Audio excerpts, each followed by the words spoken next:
Donc nous allons travailler sur la question extrêmement complexe des diphtongues.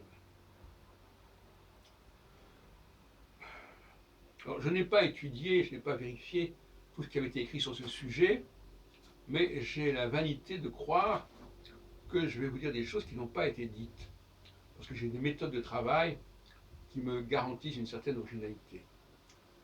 Alors, enfin, je me trompe peut-être. Aujourd'hui, on ne connaît pas la question des diphtongues.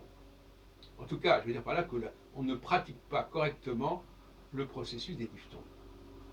Et on pourrait dire d'une certaine manière, de manière provocatrice, qu'on ne sait pas lire le français. Parlons du français, ou l'anglais. On ne sait pas lire, on n'a pas appris à lire correctement. Et donc quand on dit qu'on a appris à lire, alors qu'il s'agit simplement de lire un texte sans l'oraliser, sans le verbaliser, bon, oui, ça n'a pas beaucoup d'importance. Mais dès qu'il s'agit de parler, parce qu'il faut bien comprendre que savoir lire un texte, c'est lié à la parole.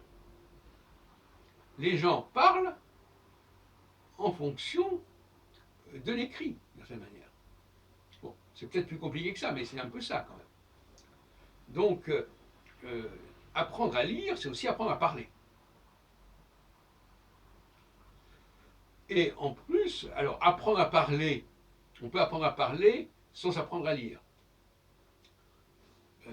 Mais on aura appris à parler en référence quelque part au code de lecture. Donc là déjà, on est dans une sorte de complexité. Parce que est-ce que la parole est le reflet de l'écrit? Est-ce que l'écrit est le reflet de la parole? Certains diront qu'il y a un décalage entre les deux. Le regretté Alain Ray se plaignait, dans une interview qu'il avait faite peu avant sa mort, ou bien je ne sais pas quand, qu'on n'avait pas en français accordé l'écrit à l'oral.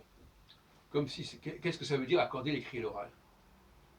Est-ce que ça veut dire aligner l'oral sur l'écrit ou l'écrit sur l'oral? Je pense qu'il semble qu'il voulait plutôt dire aligner l'écrit sur l'oral. Bon. Mais à mon avis, ce n'est pas du tout satisfaisant comme point de vue.